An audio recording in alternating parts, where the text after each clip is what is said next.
KW Continente presenta los análisis y comentarios del ingeniero José Isabel Blandón y Fernando Correa. Muy buenos días, Panamá. Hoy es viernes 11 de febrero. Usted nos ve por Next Canal 21, nos escucha por KW Continente. Un día en el que la noticia de portada, 8 cambios en el gabinete.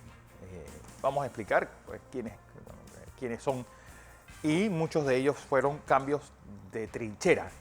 Un día también en el que la jueza Valoisa Martínez está impedida de actuar contra Ricardo Martinelli. Ayer, pues un nuevo fallo le prohíbe esta investigación por el fuero electoral. Un día también en el que pues, cada vez más cerca que pase este proyecto de ley que cambiaría el día de asueto obligatorio del martes al lunes de carnaval, en este año en que los carnavales serán virtuales, de desorden, califican la constituyente chilena. Y bueno, viernes con un día también con los casos en descenso. Como hemos explicado, pues esta es una semana o este es un mes que parece que nos está dando una tregua en la lucha contra el COVID. Recuerden, pues viene esta jornada de vacunación para niños entre 5 y 11 años, ha sido muy baja. Y vacune a su hijo, ya vienen las clases. Esa es la mejor defensa que va a tener él o ella a enfrentarse al COVID, ahora que vuelve a reunirse. ¿Cómo ponerle a un niño esas mascarillas? ¿Cómo ponerle o impedirle a un niño que se reúna, que abrace, que toque a sus amigos? Bueno, ¿qué es lo mejor que el niño puede tener en esos momentos? Su vacuna puesta. Vacúnese. Falta poco, falta menos de un mes ya para ese retorno a clases. Así que vaya y vacúnese, que no crea todas las mentiras que se han hecho, porque yo creo que esto también ha sido una pandemia de cuentos y de historias pues, inventadas, muchas de ellas para pues, hacer daño sin fin alguno. Don José. Buenos días, Fernando. Buenos días. Buenos días a toda nuestra audiencia que nos sigue en KW Continente Radio y en Canal 21 Next TV. Una agenda completa para viernes. Un viernes que usted sabe. Yo quisiera, Fernando, antes de entrar a toda la información que le tenemos disponible para que usted comparta con nosotros y forme su opinión, porque nosotros le brindamos la noticia, usted decide qué hacer con ella. Quisiera, Fernando, expresar mis condolencias por la desaparición física de nuestra prima y hermana, porque eso fue lo que fue Yolanda Córdoba Blandón, viuda de Pitit, para nosotros, la familia Blandón Castillo y Blandón Calderón. Bueno, igual también a mi amiga de muchos años, compañera de escuela, bueno, casi compañera de clases, y Marí Pimentel también ayer perdió su guerra contra el cáncer. Yolanda fue maestra, se graduó de la normal, profesora, pero ante todo un formidable ser humano. Con nosotros compartimos nuestra vida familiar. Entre la pobreza nosotros éramos inmensamente ricos por la solidaridad familiar que desarrolló. A su hija Pilar y a su hijo Juan Felipe, de nuestra familia, nuestra solidaridad. Y solo va a decirles que mueren los que uno olvida. Hombre. Es muy difícil olvidar a Yolanda, una formidable jugadora de dominó. De dominó. Nadie le ganaba. Ayer recordaba con Adolfo Humada, porque Adolfo estaba en Washington, Yolanda y Nander eran Nander era el embajador de nosotros en la OEA, activo, y ella siempre compartía con nosotros cenas, juegos de dominó, y nunca le ganamos. Para ella, mi cariño y recuerdo eterno. Igual a mi amigo Juan Felipe Pitti, bueno, y a Pilar, que también es una amiga de la vida. Tenemos que brindarles a ustedes un conjunto de información.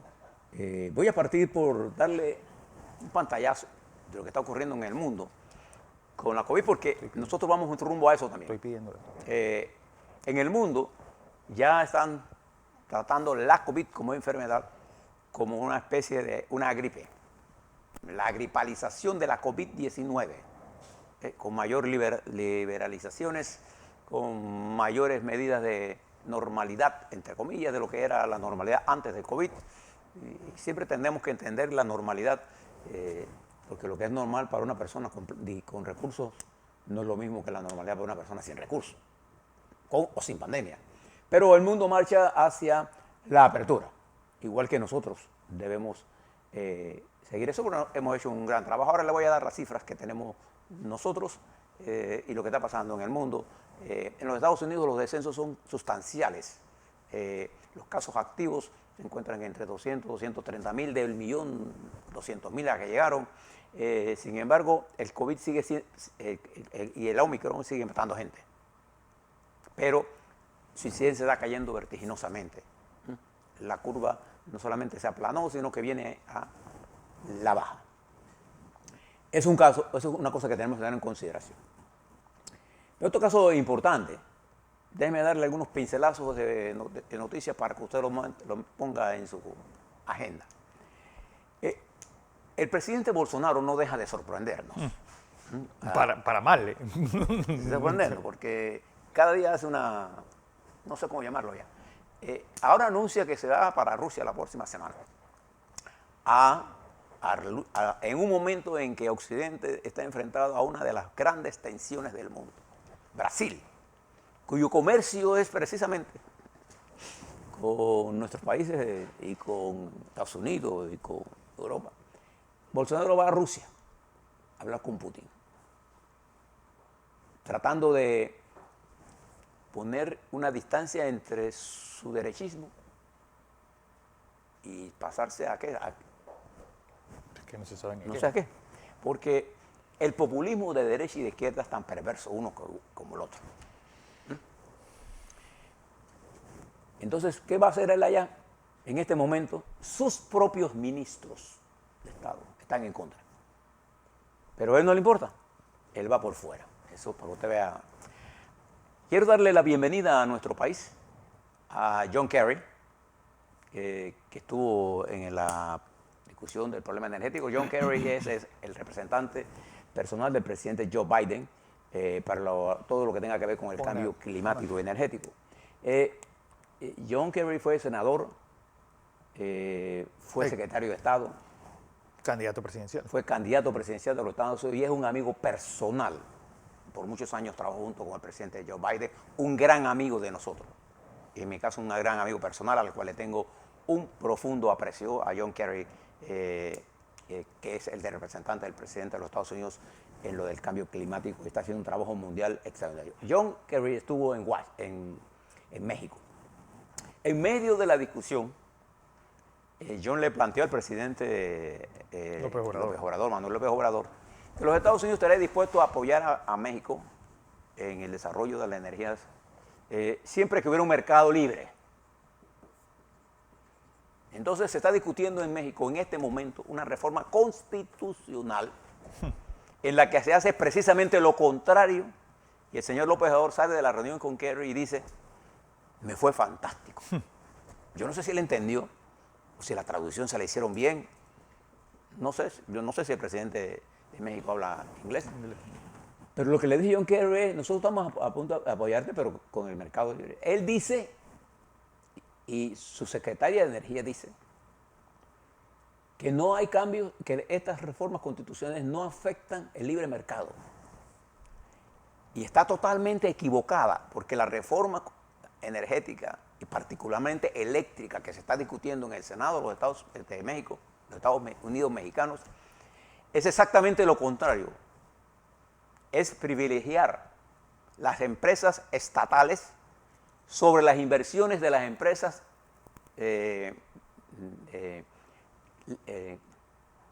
renovables y que perjudica y afecta el TMCE, el Tratado de México, Estados Unidos Y Canadá. y Canadá. Y ustedes saben que todos los que conocen de esto, incluso los propios negociadores del Tratado de México, Estados Unidos y Canadá, el TMS, saben que aunque haya cambios constitucionales, las discrepancias con respecto al tratado se dirimen dentro de las cláusulas que establece ese tratado.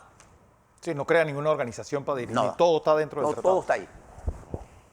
Y esta ley que se está discutiendo con Por eso carácter es que es un tratado de del libre comercio. señor presidente mexicano, lo que va a hacer es crear un estado de incertidumbre en la inversión para la inversión extranjera. Vaya usted y vea la inversión que hay. Y va a poner, porque el despacho de energía de acuerdo a la nueva legislación, a las reformas constitucionales que está planteando el presidente mexicano, se hará en función de despachar primero las plantas ineficientes del Estado y posteriormente las plantas más eficientes eólicas y de energía de gas que tienen las otras inversiones extranjeras. ¿A quién va a afectar eso? Al usuario. ¿Y a quién va a afectar? A los inversionistas extranjeros. Y va a haber un conflicto con los Estados Unidos. López Obrador ve el mundo de otra forma. Ayer escuchaba yo al hombre que negoció el tratado por México del TMC. Y él explicaba exactamente lo que yo le estoy diciendo. La reforma constitucional de energía de López Obrador contradice el espíritu letra del TMS. Sí, lo digo. Sí. Y si el presidente no se ha enterado, tiene malos consejeros o no ha leído. No malos traductores. Para que usted vea estos populismos de... Igual le hablo ahí mismo. En España quedaron perplejos con qué quería decir esto. De López Obrador por poner en pausa. Sí. Porque poner en pausa una cosa es pararla, pues. Pero como entiende el señor presidente de México, pausa, es dejar la controversia. Pero él no lo dijo así. Él dijo pausa. Sí, él dijo pausa. Y le pusieron al frente todas las intervenciones que él estuvo contra las empresas. Porque para López Obrador el capitalismo extranjero, explotador, y el gran avance que tuvo México se debió a las inversiones privadas y extranjeras y al desarrollo de la mano de obra. La destrucción de la economía agraria mexicana sigue y seguirá teniendo un gran efecto. Bueno, sobre eso, hoy varios diarios en España sacan la figura de Beatriz Gutiérrez Müller. ¿Quién es esa? La primera dama de México, que parece que, bueno, ella es historiadora y parece que es el que le ha llenado de pájaros es la cabeza a López Obrador con todas las locuras que dice. Bien. Sobre todo sobre la época colonial y de la conquista. Nada más preste atención a esto, porque ayer, aquí en Panamá, en esta reunión internacional, el presidente Cortizo habló de las reformas nuestras y habló con mucha claridad de la ventaja que significa para nuestro país el desarrollo de la planta térmica de gas licuado, que se está construyendo en Colombia una inversión de más de $1.000 millones. Es la planta más grande del continente en construcción en este momento. Y le anuncio además, para que usted vea cómo está el mundo, Francia, que se oponía al abuso de la energía nuclear, ahora va a renovar todos los contratos de energía nuclear y va a construir 6 plantas nucleares para la generación eléctrica nuevas. ¿Por qué? Porque nos enfrentamos a una situación completamente diferente y tenemos un problema de energía. Claro. Entonces, fíjense, por eso es que poner la intervención del presidente, les recomiendo que se la lean. Porque el presidente expresó lo que Panamá está haciendo en materia de energía eléctrica, el efecto que eso va a tener en los precios, beneficiándolo a usted, que es el usuario. Sí. Porque la generación representa más del 65% del costo de la tarifa que usted tiene en sus manos. Y el otro más importante es distribución eléctrica, que no solamente cuesta 22, 23%, sino el servicio es pésimo. Es desastroso. ¿Ven? Ahí donde debería estar Aramburu viendo esto. Bien. Pero tiene otros intereses, me imagino. Claro. Le quiero comentar esto, porque al darle la bienvenida a John Kerry, aquí le estoy diciendo, John Kerry jugó un papel importante en la lucha y el retorno de la democracia para este país. Mi recuerdo y amistad eterna para este gran amigo panameño. Pero yo le quisiera recomendar, para que podamos entender, cuando hablamos, Fernando, de estos los independientes o las cosas nuevas, le quisiera que ustedes se leyeran una entrevista que la BBC de Londres le hizo a Pedro Franqui, el exministro de Economía de Pedro Castillo, el presidente del Perú. Y tengo aquí una cita que él dice: en el gobierno de Pedro Castillo hay una falta de rumbo estratégico. Opa. En una entrevista hecha a un gran intelectual y economista, él describe a Pedro Castillo magistralmente. ¿Cómo podemos pensar que un hombre que vino de una aldea lejana de Perú, que que un maestro rural que le es difícil comprender las complejas teorías económicas, que a nosotros incluso, decía él, de los economistas, discrepamos. Él no le presta atención a estas cosas, sin embargo, presta atención a otras cosas de la participación de la gente. Él describe la falta de visión estratégica de Pedro Castillo y lo hace respetuosamente y lo hace desde adentro y dice que él habló muy pocas veces con el presidente Castillo, pero nunca Castillo echó para atrás lo que él decía, ¿sí? Pero que no comprendía lo que estaba ocurriendo. Y expresa cómo Perú, a pesar de todo eso, tiene una gran perspectiva y el peligro que significa no tener esa visión estratégica. Les recomiendo que se lean ese artículo, que esa entrevista que le hacen a Pedro Franklin, que está en la BBC, está en español y en inglés, pero que nos da una radiografía de poner en la presidencia gente sin capacidad de dirigir, por más pequeño que sea un país, la complejidad de todas las cosas. Usted va a ver esto reflejado próximamente en Honduras. Y lo está viendo ya en El Salvador, bueno, lo está viendo en Brasil. En Brasil. Y lo está viendo en Nicaragua, en donde el dictador ahora le ha dado por mandar a poner preso a todos sus enemigos y al final usted sabe lo que va a hacer él. Cuando los pone y los condena a todos, Los indulta y los... lo va a indultar, porque él es el que decide. El magnánimo. Pero ya está condenado, así que no puede correr para más nada. Así actúa él. Eso es lo que está pasando en Nicaragua en este momento, en El Salvador, mire lo que está pasando. Mire lo que pasa en Guatemala. ¿No? Las que dirigía la organización que estaba luchando contra la impunidad y el crimen organizado, la han detenido. ¿Qué es lo que está ocurriendo? Entonces, todo este ambiente que está en nuestro país se debe fundamentalmente a lo que está ocurriendo del cansancio y la destrucción de la institucionalidad. Hoy aparece una columna en la Estrella de Panamá que se llama Cayetana Álvarez, nuestras democracias se están disolviendo desde las instituciones. Sí. ¿Qué es lo que está atacando nosotros el domingo, despiadadamente? En Entre Líneas, Alonso Correa le está haciendo una entrevista a ella. Mire, preste la atención a esa entrevista, porque ¿qué es lo que estamos destruyendo? ¿Qué es lo que se está destruyendo? La institucionalidad.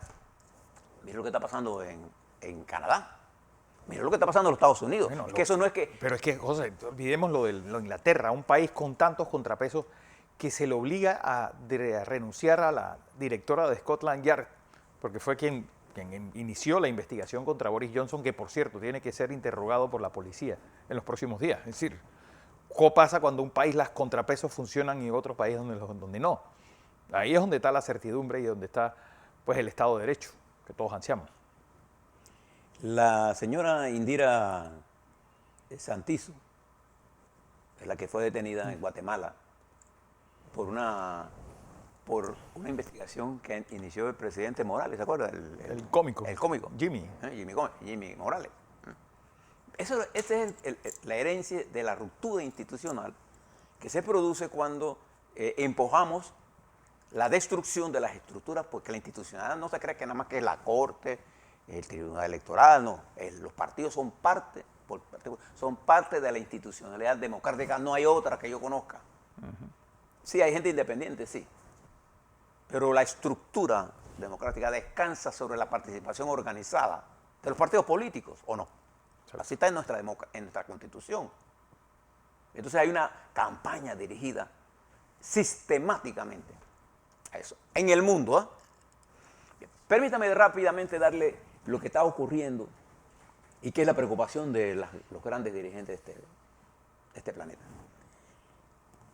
La confrontación entre Rusia y Ucrania. Fíjese lo que hace el señor Putin ahora. Y le doy un hecho inusual que ya fue destacado por las cadenas norteamericanas que nosotros le hablamos hace 2 días aquí. En una forma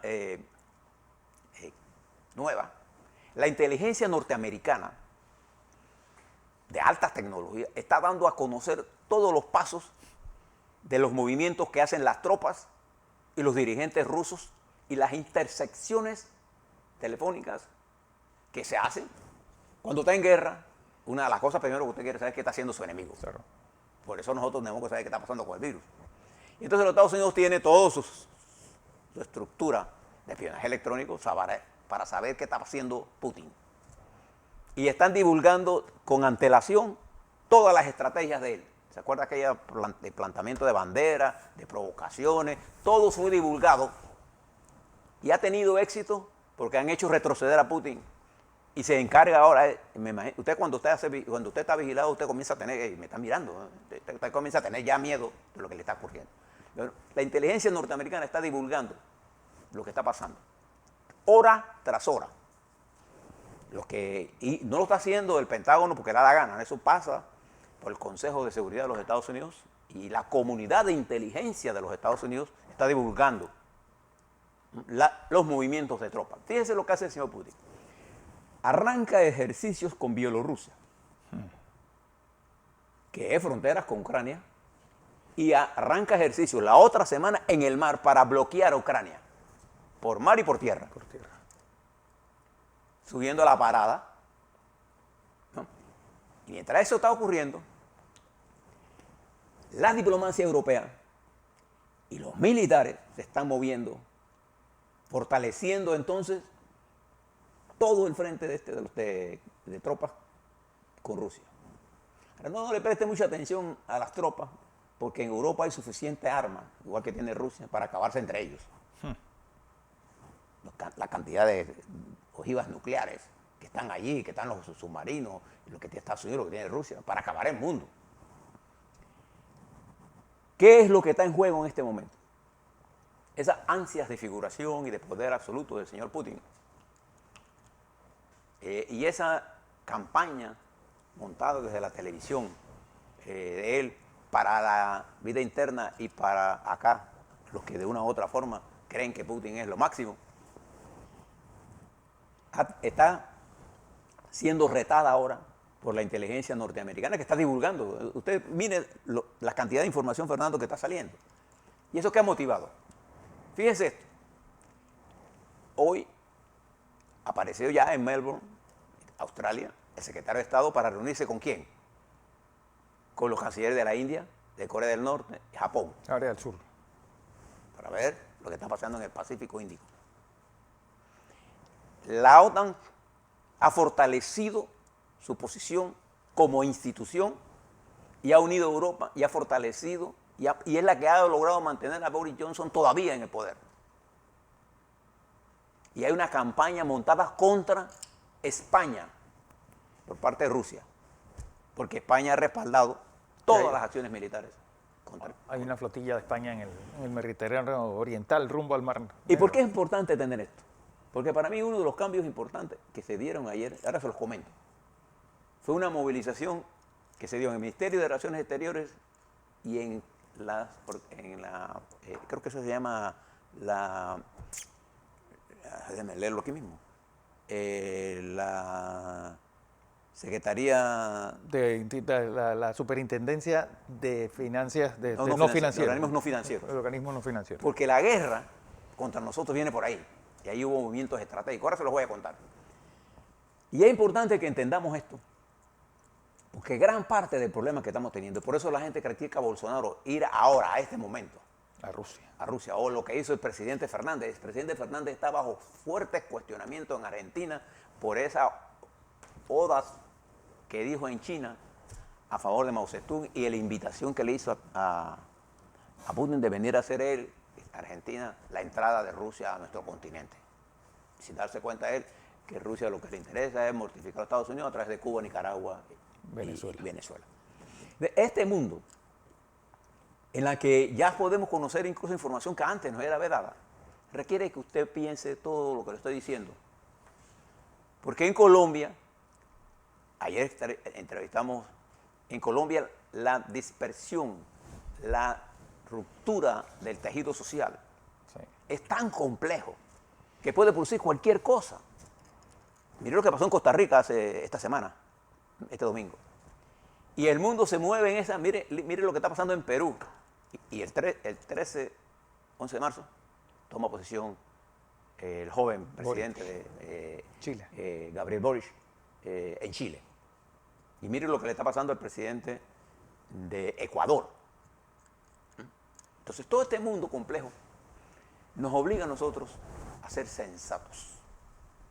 A la vuelta, Fernando, vamos a hablar un poco sobre cómo está el comportamiento del COVID. Vamos a hablar de un problema importantísimo. ¿Qué significan estos cambios? Desde la óptica nuestra, no de la óptica del gobierno, cómo nosotros lo vemos. ¿Qué cambios son estratégicos que usted le debe prestar atención? Además de eso, el tema de las medicinas. ¿Qué es lo que está planteando el presidente de la Asamblea Nacional, Cristiano Adames, que ayer se reunió con el Ministerio de Salud, el Ministerio, la Caja de Seguro Social y la Asamblea para mirar el tema? Porque ayer el presidente de los Estados Unidos, en una intervención en Virginia, dijo que una de las cosas que más golpea los ingresos de los norteamericanos es el alto costo de la prescripción de las drogas, de las medicinas, pues, medicinas, que están fabricados por los laboratorios norteamericanos. Porque y que Puerto Rico es uno de los principales laboratorios del mundo. Nosotros tenemos que entender el problema de la medicina completo para poder hablar de él. Esto no es un problema sencillo. No es la farmacia nuestra de aquí la que define la política de médicos. Pero de eso vamos a hablar a la vuelta.